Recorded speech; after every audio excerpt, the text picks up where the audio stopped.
So the fight starts with me chasing an F5. I know there's another F5 nearby, but until I watched the tac view, I didn't realize that he was right behind me and that they were working together. Honestly, not sure why he didn't shoot me, but I'm just out of his engagement zone. I killed the first F5 and I know there's another one behind me, so I keep turning while I look for him.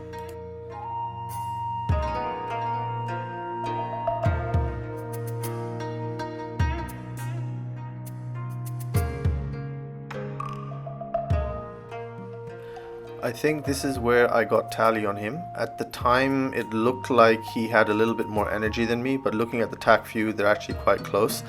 I decided to try to reverse into him to go one circle, and at the time it felt like hard work, but it meant that I went from having him behind me to being roughly neutral, so not too bad. So one thing to note here is a big reason why I'm able to keep up with him in the one circle more or less is primarily because I'm low on fuel. I started this at around 1800, I might even be down to 1500 at this point, and you can see that I'm doing a good job of matching him.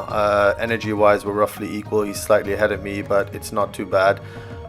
If you had 2,000 plus pounds or even 3,000 plus pounds of fuel, you would never be able to do this with an F5. Now at this point I start to get the feeling that I'm getting out a little bit ahead of him, which means I'm probably a little bit faster than him, so I decide to take it two circle again, and that turns out to be a good move on two fronts. I'm definitely faster than him, I'm turning around the circle faster than he is, and I see an F4 coming in on EWR. I spotted him from the cockpit making a pass at me, and I figured it's better to be fast and turning hard rather than be slow and, you know, allow them to pick me off with a sidewinder shot. At this point, EWR is telling me that essentially I've got three bandits around me, two F5s and an F4, so I figure it's better to stay two circle, try to stay fast, hard. I'm pretty much close to my optimum turning speed, which is around 430 to 450 knots, and it works. You can see that F4 starts to make a pass at me, but then, you know, I'm turning too fast, he couldn't make it stick. It looks like I'm gaining slightly on the F5 as well, so I stay with it. The F4 is trying to keep up with me, but even he's struggling. But very dangerous situation with three bandits around me.